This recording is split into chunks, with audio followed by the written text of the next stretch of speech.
हाँ, so students we were discussing about this कि adsorption from solution phase. Solution phase में adsorption कैसे होता है, जैसे I had explained you that sugar solution is there, if we dip some charcoal, I put some charcoal, what will happen, the sweetness of the sugar will reduce after some time.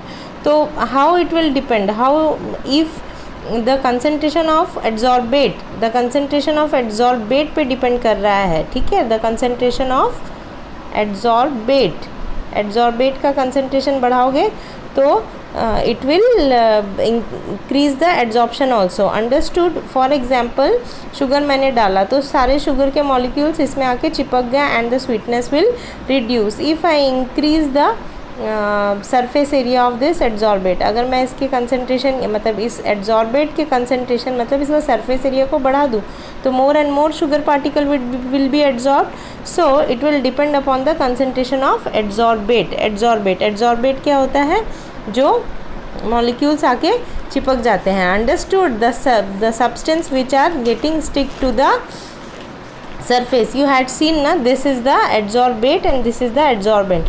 adsorbate क्या होता है, वो molecular species that get absorbed on the solid surface due to intermolecular interaction, और adsorbent क्या होता है, वो solid surface जिसमें adsorption होता है। तो हम किसको बढ़ा रहे हैं, what we are increasing the concentration of adsorbate। if we'll increase the adsorbate, obviously the adsorption will increase, so here directly it is increasing the concentration of adsorbate in the solution, understood। so what will happen, obviously the adsorption, extent of adsorption will increase, and the same equation can be written like this in this form, okay। here in place of log C, log P, we will be writing log C as it is telling about the concentration, understood, concentration of adsorbate in the solution। it can be in powdered form, I am just giving an example, it can be anything which we can increase the surface area by converting it into powder form, okay। so this is all about solution phase, okay। so next topic is our catalysis, okay। catalysis क्या होता है, catalyst you know,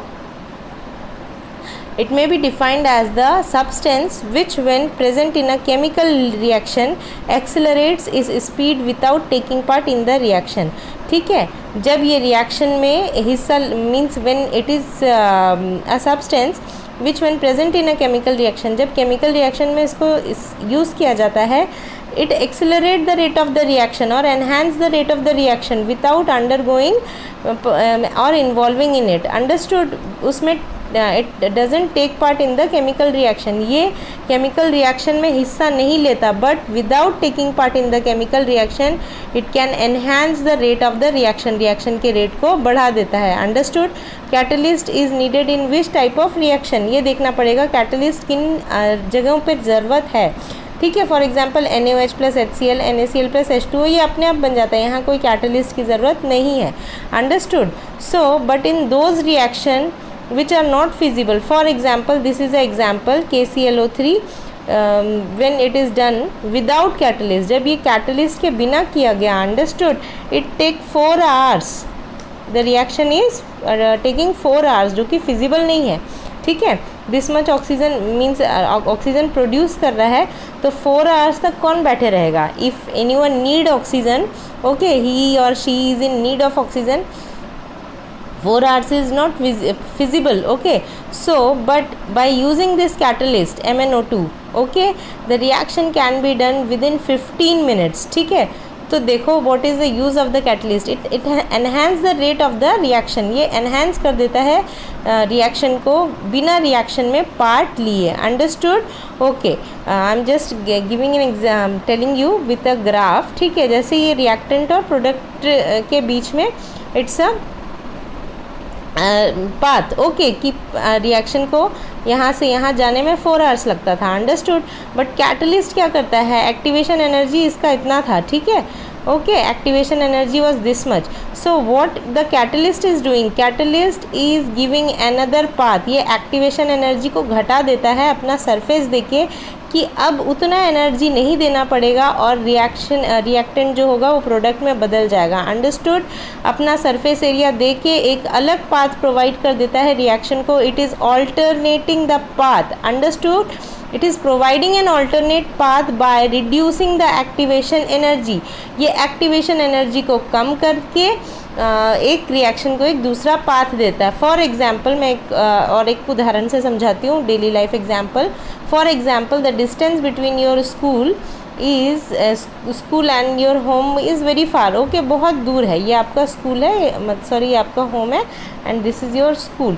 so earlier there were no way, तो आपको एक bridge पार करके जाना पड़ता था। For example a very long bridge, ठीक है। Now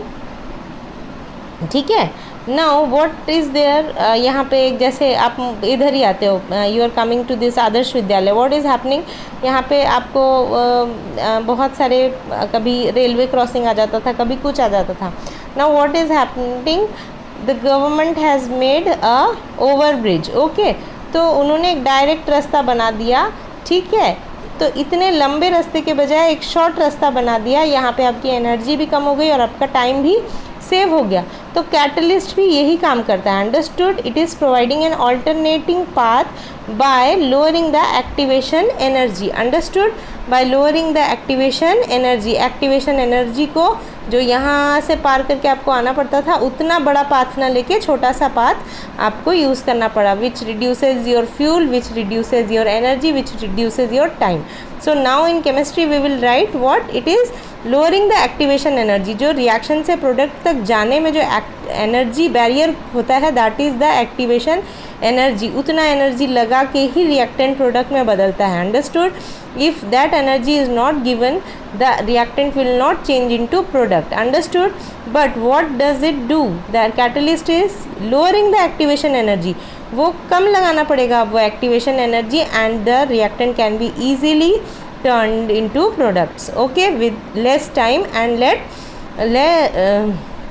less efforts. Okay, so this is the work of catalyst. Okay, it's very important, catalyst is very important. I am giving